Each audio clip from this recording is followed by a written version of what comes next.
Hello everyone, मेरा नाम रूपम है एंड मैं एक एडवोकेट हूँ with 6 years of experience in handling arbitration and mediation disputes regularly. मेरे यूट्यूब चैनल मैडम अटॉर्नी को प्लीज़ सब्सक्राइब करें और इस वीडियो को लाइक करें। एज अ स्टार्टअप या स्मॉल मीडियम बिजनेस जब कोई कॉन्फ्लिक्ट होता है तो बहुत क्लाइंट्स कंफ्यूज होते हैं आर्बिट्रेशन परस्यू करें या मीडिएशन, जिससे जल्दी हमारा कॉन्फ्लिक्ट रिजॉल्व हो एंड बिजनेस रिलेशंस भी स्पॉइल ना हो।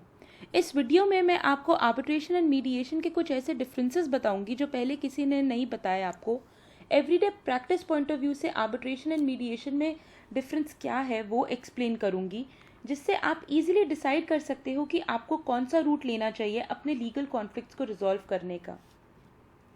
What is arbitration? आर्बिट्रेशन को out of court settlement dispute बोला जाता है, but in reality it is not a settlement like mediation, but it is out of court resolution of dispute. मतलब कि दोनों पार्टीज अपनी चॉइस से किसी थर्ड पार्टी को एज आर्बिट्रेटर अपॉइंट करते हैं जो आपके डिस्प्यूट को एज अ जज रिजॉल्व करता है एंड उसका डिसीजन फाइनल होता है दोनों पार्टीज पे। आर्बिट्रेशन को private form of dispute resolution भी कह सकते हैं। सबसे इम्पॉर्टेंट पॉइंट ये है कि आप आर्बिट्रेशन को चूज कर सकते हैं अगर आपके कॉन्ट्रैक्ट में आर्बिट्रेशन क्लॉज है तो, या फिर आप डिस्प्यूट अराइज होने के बाद भी आर्बिट्रेशन को चूज कर सकते हैं दूसरी पार्टी से एग्रीमेंट करके कि हम अपना डिस्प्यूट जो है वो आर्बिट्रेशन के थ्रू रिजॉल्व करेंगे, और फिर आप एक आर्बिट्रेटर दोनों पार्टीज मिलके अपॉइंट कर सकते हैं। बट दोनों पार्टी का म्यूचुअल कंसेंट होना बहुत इंपॉर्टेंट है। Without mutual consent arbitration possible नहीं है। अब मीडिएशन को हम आउट ऑफ कोर्ट सेटलमेंट कह सकते हैं, बट मीडिएशन में ड्यू लीगल प्रोसेस या कोर्ट प्रोसीजर फॉलो नहीं होता, आर्बिट्रेशन में होता है। एक न्यूट्रल या एक्सपीरियंस पर्सन को दोनों पार्टीज मीडिएटर चूज करते हैं जो आपका सेटलमेंट करवा देते हैं एंड डिस्प्यूट रिजॉल्व हो जाता है। मीडिएशन हम वॉलंटरी भी अडॉप्ट कर सकते हैं एंड कोर्ट को भी रिक्वेस्ट कर सकते हैं कि हमारा ऑनगोइंग डिस्प्यूट जो कोर्ट के सामने चल रहा है उसको मीडिएशन में भेज दें। कुछ ऐसे डिस्प्यूट्स होते हैं जो सुप्रीम कोर्ट के डायरेक्शन से आर्बिट्रेबल नहीं है, उसमें आर्बिट्रेशन पॉसिबल नहीं होती है। वो होते हैं क्रिमिनल मैटर्स जो कि मैजिस्ट्रेट के सामने ही पॉसिबल हैं। चाइल्ड कस्टडी मैटर्स, कोई भी इशू बच्चों की गार्डियनशिप को लेके, कंपनी की इंसॉल्वेंसी या binding petitions, succession probate matters, trademark copyright patents के इश्यूज, ब्राइबरी या करप्शन के मैटर्स, प्रॉपर्टी से इविक्ट होने के मैटर्स, इन सब में आर्बिट्रेशन पॉसिबल नहीं है। ये इन सब डिस्प्यूट्स के लिए आपको कोर्ट को ही अप्रोच करना होता है, इनकी सुनवाई कोर्ट में ही है। पर इसके अलावा सभी मैटर्स आर्बिट्रेबल होते हैं, मतलब आर्बिट्रेशन के थ्रू रिजॉल्व हो सकते हैं। मीडिएशन में इतनी लिमिटेशंस नहीं है। क्रिमिनल मैटर्स को छोड़कर सभी डिस्प्यूट्स अक्सर मीडिएट हो जाते हैं अगर दोनों पार्टीज चाहें तो, क्योंकि मीडिएशन बस एक फॉर्म ऑफ सेटलमेंट है। जाहिर सी बात है कि किसी भी प्रॉब्लम में सेटलमेंट हमेशा हो सकती है अगर दोनों पार्टीज की मर्जी हो तो। आर्बिट्रेशन एंड मीडिएशन में क्या सिमिलैरिटीज हैं? आर्बिट्रेशन एंड मीडिएशन के थ्रू सिविल डिस्प्यूट्स ही रिजॉल्व होते हैं, क्रिमिनल नहीं। क्रिमिनल डिस्प्यूट्स के लिए हम आर्बिट्रेशन एंड मीडिएशन रूट नहीं अडॉप्ट कर सकते। Arbitration and mediation hearings confidential होती हैं, privately between private parties, unlike open court hearings. इसका रिकॉर्ड पब्लिक को अवेलेबल नहीं होता है और इन हियरिंग्स में दोनों पार्टीज और उनके लॉयर्स के अलावा कोई और मौजूद नहीं होता है। ऑब्वियसली आर्बिट्रेटर एंड मीडिएटर तो होते हैं।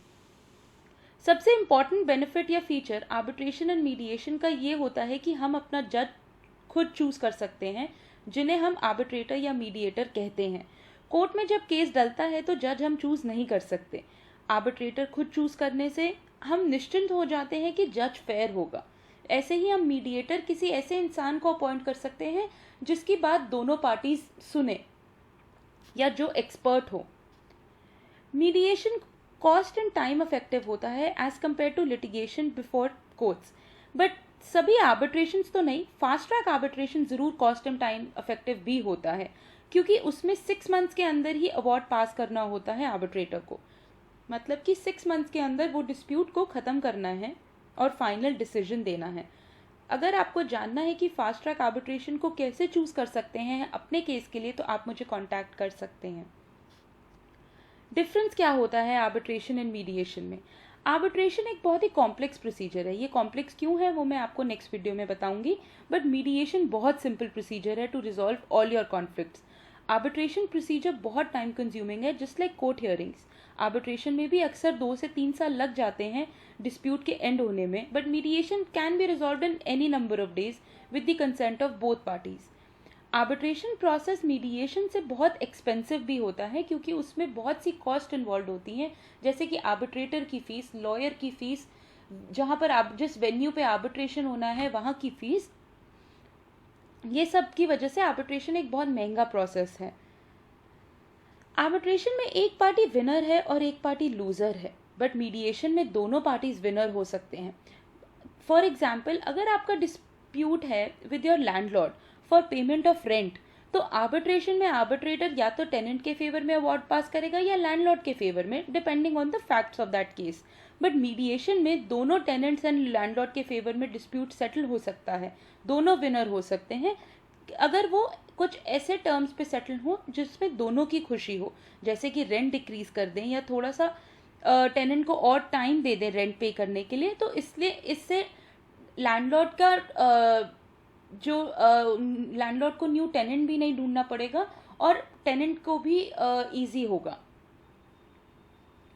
फेवरेबल सेटलमेंट करके दोनों पार्टीज डिस्प्यूट अपने हिसाब से रिजॉल्व कर सकते हैं।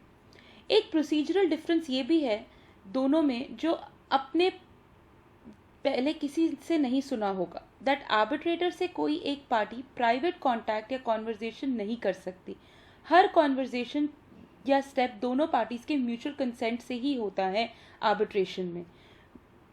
But in mediation, since mediator का रोल पार्टीज को असिस्ट करने का होता है, तो हम मीडिएटर से पर्सनली अपना पॉइंट, प्रॉब्लम, आइडिया कुछ भी शेयर कर सकते हैं in the absence of the other party, ताकि वो दूसरी पार्टी को कन्वे कर दे। मीडिएशन एक बहुत अच्छा साधन है अपना कॉन्फ्लिक्ट रिजॉल्व करने का, specially for small and medium business जो बिजनेस रिलेशंस में टेंशन्स को एंड कर रिलेशनशिप मेंटेन रखना चाहते हैं। Since it's cost and time effective, तो अब बहुत business and parties mediation opt कर रहे हैं। इवन कोर्ट्स एंड लॉयर्स ज़्यादातर मीडिएशन ही सजेस्ट करते हैं आज के टाइम में for friendly settlement of disputes. Arbitration on the other hand is the most widely used alternative to litigation for resolution of disputes. अगर हम एनालिसिस, इन्फोर्सेबिलिटी या रिप्रेजेंटेशन की बात करें तो arbitration is the safest and best way of resolving your disputes. मैं अपनी अगली वीडियो में आपके साथ इसका बेनिफिट शेयर करूंगी। बट फ्रेंड्स, याद रखें कि आर्बिट्रेशन भी बहुत कॉम्प्लेक्स एंड टाइम कंज्यूमिंग है, बट अगर आपके कॉन्ट्रैक्ट में आर्बिट्रेशन क्लॉज है एंड आपको फास्टर रेजोल्यूशन चाहिए 1 या 2 महीने में, तो मुझे कॉन्टैक्ट करिए। मैं आपको और प्लेटफॉर्म्स के बारे में बता सकती हूँ जिससे कि आप अपना डिस्प्यूट जो है वो जल्दी रिजॉल्व कर सके, कम टाइम में रिजॉल्व कर सके। Thank you for watching this video. Please leave your feedback in the comments below. You can also raise your doubts and queries by messaging me on LinkedIn or email. The details are given here. Keep watching Madam Attorney for updating your legal knowledge.